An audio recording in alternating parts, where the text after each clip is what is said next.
प्रिय विद्यार्थियों, केमिस्ट्री की इनऑर्गेनिक केमिस्ट्री की क्लास में आपका पुनः स्वागत है। जी आज हम ऑर्गेनोमेटेलिक केमिस्ट्री के बारे में पढ़ेंगे। पिछले लेक्चर में हमने ऑर्गेनोलिथियम के बनाने की विधि पढ़ी थी, जिसमें हमने आपको 5 मेथड बताए थे। पहला मेथड था फ्रॉम एल्काइल और एराइल हैलाइड। दूसरा मेथड था बाई मेटल हैलोजन एक्सचेंज अर्थात धातु हैलोजन विनिमय द्वारा। तीसरा मेथड था बाई मेटल हाइड्रोजन एक्सचेंज अर्थात धातु हाइड्रोजन विनिमय द्वारा। चौथा मेथड था मेटल मेटल एक्सचेंज अर्थात धातु धातु विनिमय द्वारा। पांचवा मेथड था by the addition of lithium in tetraphenyl ethylene. आज हम कार्ब लिथियम यौगिकों के भौतिक व रासायनिक गुणों के बारे में पढ़ेंगे।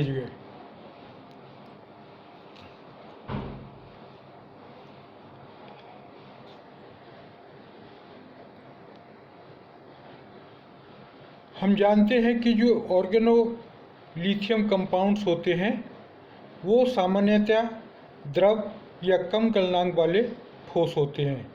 ये यौगिक कार्बनिक विलायकों में विलय होते हैं, ज्वलनशील तथा जल व वाष्प दोनों में अत्यधिक क्रियाशील होते हैं। ये यौगिक ग्रीनियर अभिकर्मक अर्थात RMGX, जिसको हम अच्छी तरीके से पिछली कक्षाओं में पढ़ चुके हैं से तुलना करें तो ये बहुत अधिक क्रियाशील होते हैं। इसका कारण ये है कि जो कार्बन लिथियम बंध है वह ऑर्गेनोलिथियम में आयनिक गुण कार्बन मैग्नीशियम की तुलना में अधिक होते हैं।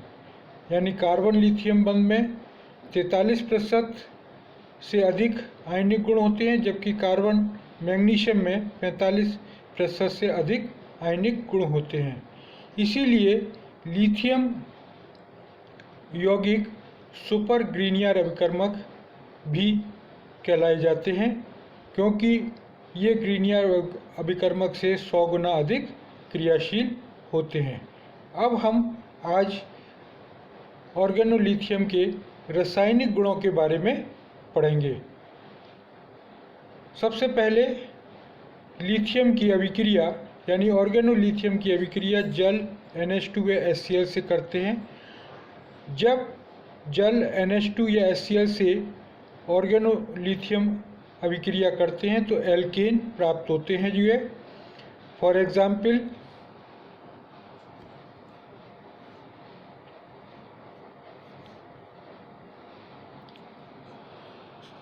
C4H9Li की अभिक्रिया H2O से करते हैं तो हमें C4H10 नॉर्मल ब्यूटेन प्राप्त होता है और बाई प्रोडक्ट के रूप में LiOH लिथियम हाइड्रोक्साइड प्राप्त होता है। इसी प्रकार जब इथाइल लिथियम की अभिक्रिया अमोनिया NH3 से कराते हैं तो हमें C2H6 ईथेन प्राप्त होती है और लिथियम एमाइड प्राप्त होता है।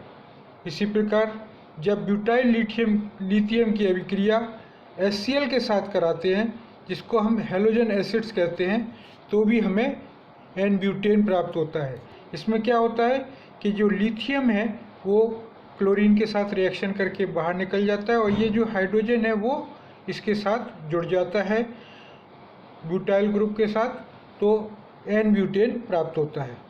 दूसरी अभिक्रिया है हमारी एल्कोहल से जब कार्ब लिथियम यौगिक एल्कोहल से अभिक्रिया करते हैं तो भी एल्केन प्राप्त होते हैं। इसमें क्या होता है कि जब इथेनॉल की अभिक्रिया मिथाइल लिथियम से करेंगे तो लिथियम हाइड्रोक्साइड ये बन जाएगा और जो C2H5OH में इथाइल ग्रुप था उस पर मिथाइल ग्रुप जुड़ जाएगा और हमें प्रोपेन प्राप्त होगा। इसी प्रकार जब हम सेकेंडरी अल्कोहल यानी आइसोप्रोपाइल अल्कोहल की अभिक्रिया मिथाइल लिथियम से कराते हैं तो हमें आइसोब्यूटेन प्राप्त होता है। इसी प्रकार जब टर्शरी अल्कोहल की अभिक्रिया कराते हैं तो हमें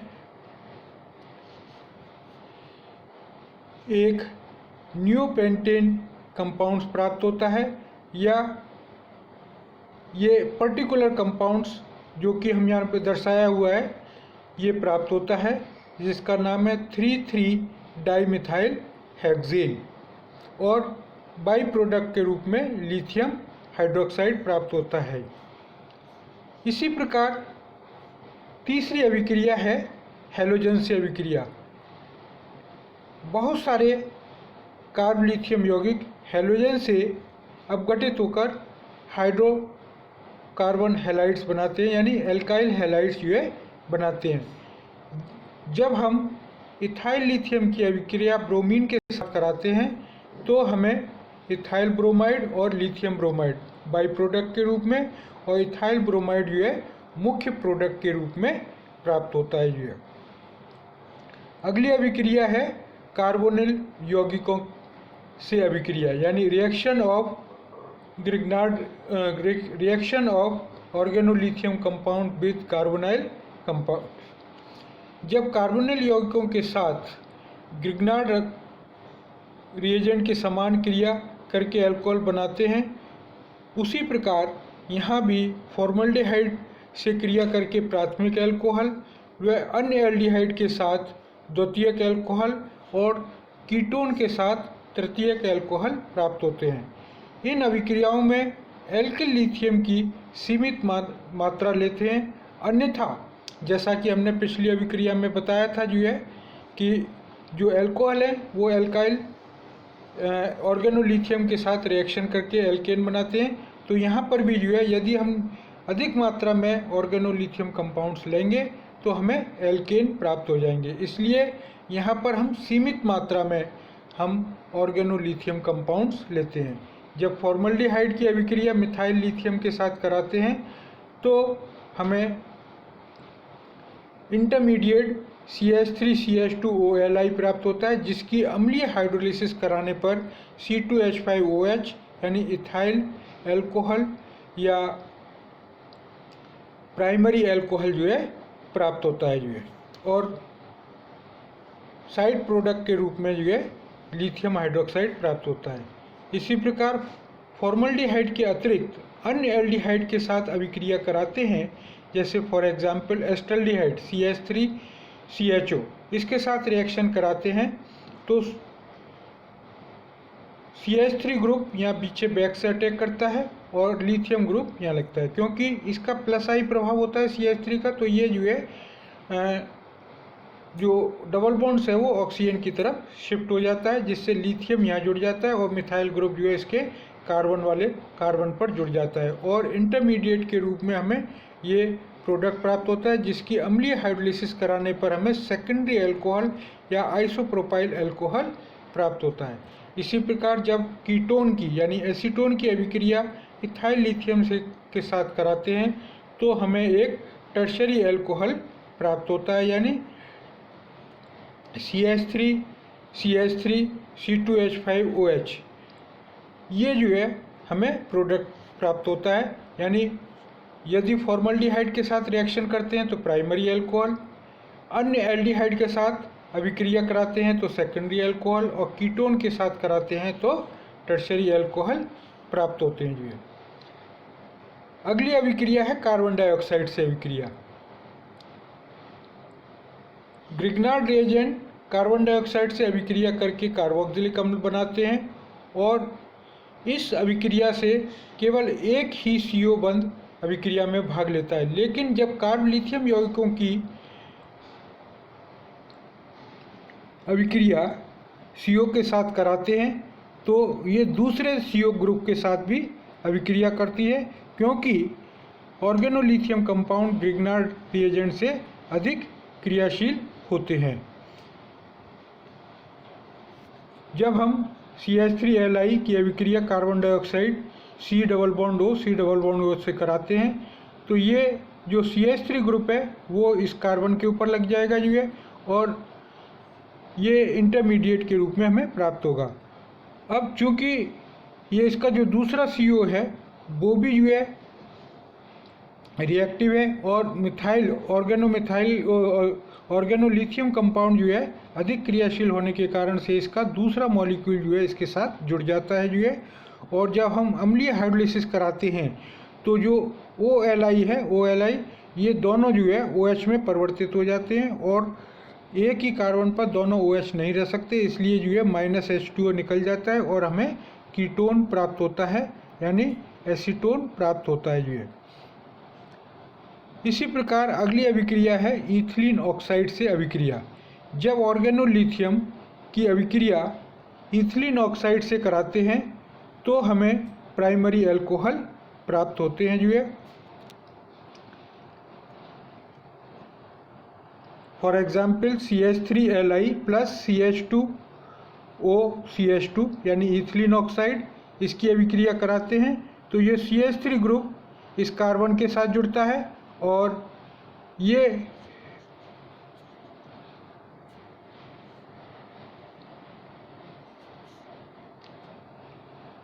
यानी ये CH3 ग्रुप है वो इस कार्बन पर, और ये बॉन्ड इधर माइग्रेट हो जाता है जो है, और जिससे CH3 CH2OLI प्राप्त होता है, जिसकी अम्लीय हाइड्रोलिसिस कराने पर हमें प्राइमरी अल्कोहल CH3 CH2OH यानी प्रोपेनॉल या प्रोपाइल अल्कोहल प्राप्त होता है। इसी प्रकार अन्य अभिक्रिया है एल्का डाइइनो का बहुलीकरण। ये एक बहुत ही इम्पॉर्टेंट रिएक्शन है जिसमें हम जो हमारा ऑर्गेनोलिथियम कंपाउंड से अलग अलग माध्यम में जो है अलग अलग जो है प्रोडक्ट देता है। एक माध्यम में सिस प्रोडक्ट और दूसरे माध्यम में ट्रांस प्रोडक्ट देता है। तो ये एक सेलेक्टिव रिएजेंट की तरह भी काम करते हैं जो है एल्काइल लिथियम। हमें कौन सी एल्कीन बनानी है जो है, या कौन सी जो है एल्कीन का पॉलीमर बनाना है यानी सिंथेटिक रबर जो है, उसमें ये हमारे काम में आती है जो है। जब एल्काइल लिथियम की उपस्थिति में संयुग्मित डाइइनो का बहुलीकरण करते हैं तो सिंथेटिक रबर प्राप्त होती है। ये हमने आइसोप्रीन यूनिट ली हुई है जिसको जो है जिसकी संरचना हमने इस तरीके से जो है दर्शाई है जो है।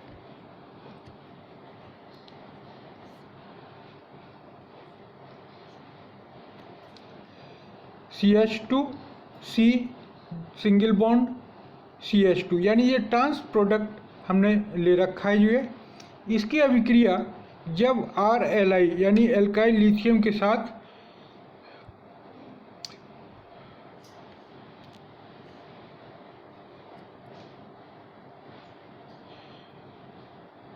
N पेंटेन में कराते हैं तो हमें सिस प्रोडक्ट मिलता है, सिस 1,4 पॉलीआइसोप्रीन कंपाउंड्स मिलता है।